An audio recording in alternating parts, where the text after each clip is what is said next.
नमस्कार दोस्तों, स्वागत है आपका अपने हिंद गुरुजी पॉइंट चैनल में। और एक बार फिर से हम एक नई वीडियो के साथ लेकर आए हैं आपके लिए। आज का हमारा टॉपिक है छंद।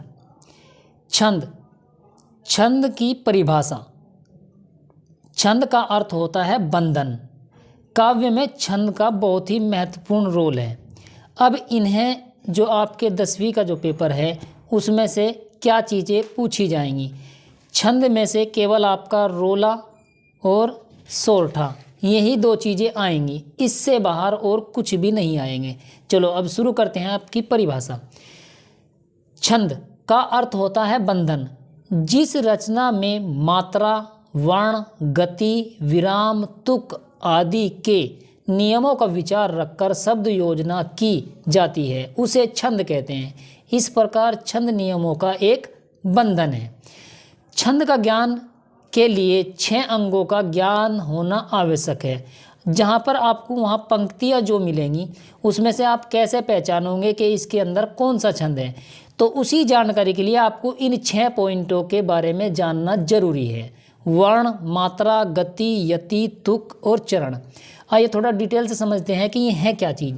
वर्ण हमारे दो होते हैं, एक ह्रस्व और एक दीर्घ। ह्रस्व में आपके आते हैं लघु, ए, छोटी, छोटाऊ, ऋषि। इसे हम एक की मात्रा से प्रकट करते हैं। दूसरा आता है गुरु, जिसे हम दीर्घ स्वर कहते हैं। इस पे आ की मात्रा, बड़ी की मात्रा, छोटाऊ की मात्रा, ए की मात्रा, ऐ की मात्रा, ओ की मात्रा, औ की मात्रा से, और इसे हम एस, इंग्लिश का एस या गुरु हिंदी में बोलते हैं, से प्रकट करते हैं।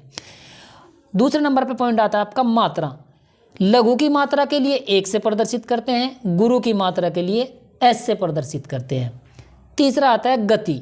गति क्या होती है? गति होती है ले। जो कोई कविता को कोई पाठक पढ़ता है उस कविता के कर्णमुधार प्रभाव को गति कहते हैं, यानी कि जो बोलने की उसकी गति होती है। तीसरा जो पॉइंट आता है आपका, चौथा पॉइंट जो आता है वो है आपका यति। यति का मतलब होता है विराम। पाठक के सांस लेने या रुकने का या ठहरने की यति कहते हैं। जब कोई पाठक किसी काव्य को पढ़ता है और बीच बीच में रुकता है, सांस लेता है, उसे ही यति कहा जाता है। पांचवा है तुक। छंदों के चरण के अंत में समान वर्णों की आवर्ती को तुक कहते हैं। जहाँ पर आपकी पंक्तियाँ खत्म होती है, लास्ट वाला जो शब्द होता है वो बिल्कुल एक जैसा होता है, इसीलिए उसे तुक कहा जाता है। छठा नंबर होता है चरण। प्रत्येक छंद में प्राय 4 भाग होते हैं जिन्हें चरण पद या पाद कहते हैं। इसमें थोड़ी सी एक और चीज़ रह गई आपकी, ये और बता दूँ, उसके बाद में अपने पहुँचते हैं मेन पॉइंट पे। अगर आपको इन चीज़ों का ज्ञान नहीं है तो आप पहचान नहीं पाओगे कि ये कौन सा छंद है। अनुनस्वर वर्ण गुरु माना जाता है, जैसे संत, से के ऊपर अंका नुक्ता जो है ये अनुनस्वर है। इस वाले शब्द को हम 2 मात्राओं से प्रदर्शित करेंगे। विसर्ग से युक्त वर्ण गुरु माना जाता है, जैसे अतः। अतः के बाद में 2 विसर्ग लगाए तो इसका मतलब इस वाले शब्द को भी हम 2 मात्राओं से प्रस्तुत करेंगे। चंद्र बिंदु से युक्त लघु वर्ण लघु ही रहेगा, जैसे हंसना। है के ऊपर चांद बिंदी लगाई तो है का हमारा एक ही मात्रा जोड़ी जाएगी, 2 मात्रा नहीं लगाई जाएगी। संयुक्त से पूर्व का लघु वर्ण गुरु माना जाता है। जैसे संयुक्त वर्ण जो होता है उससे पहले वाले शब्द को हमेशा हम गुरु मानते हैं, उसके लिए हम 2 मात्रा लगाते हैं। जैसे गंध, गे अधन्य ध गंध, शब्द में गे जो है वो लघु है, लेकिन अधन्य और द एक संयुक्त अक्षर है के पूर्व आने के कारण यहाँ गे गुरु वर्ण माना जाएगा, अर्थात यहाँ पर 2 मात्राएं जोड़ी जाएंगी। आइए अब थोड़ा हम पढ़ते हैं रोला को और सोरठा को। सबसे पहले थोड़ा जान लेते हैं इसके बारे में। अब हमने जो चीज़ें पढ़ी उनको हम कैसे लगा करके पहचान करेंगे कि ये रोला है या सोरठा है। सबसे पहले रोला परिभाषा। यह 4 पंक्तियों वाला एक सम्मात्रिक छंद है। इसमें 8 चरण होते हैं। इसके प्रत्येक चरण में 11 और 13 मात्राओं के विराम यति से 24 मात्राएं होती हैं। अब देखते हैं जो हमने पीछे मात्राएं लगानी सीखी कि किस किस मात्राओं को क्या लगाते हैं। एक चीज़ का ध्यान रखना, छोटी के लिए 1 मात्रा लगती है, बड़ी के लिए 2 मात्रा लगती है, जिसे हम एस, अंग्रेजी के एस शब्द से प्रस्तुत करते हैं।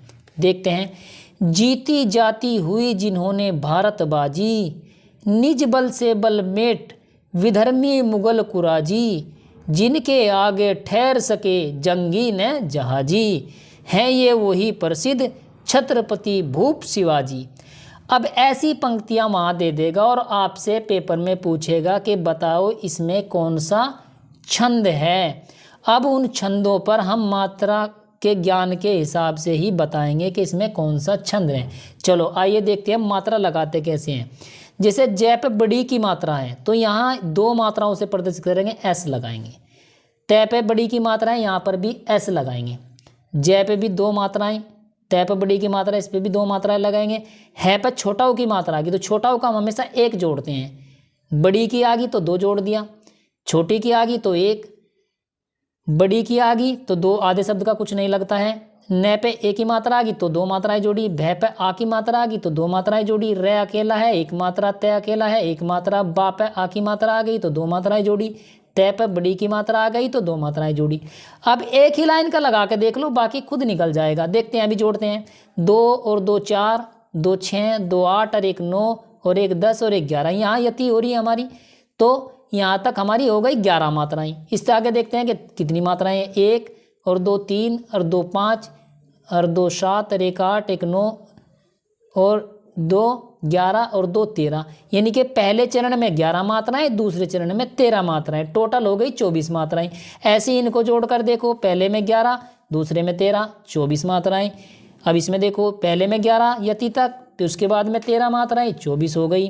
फिर इसमें देखो, यहाँ से यहाँ तक 11 मात्राएं यति हो गई, उसके बाद में फिर 13 मात्राएं, 24 मात्राएं, यानी कि 11 और 13 प्लस 24 मात्राएं, 24 मात्राएं आ गई। इसका मतलब ये रोला छंद है।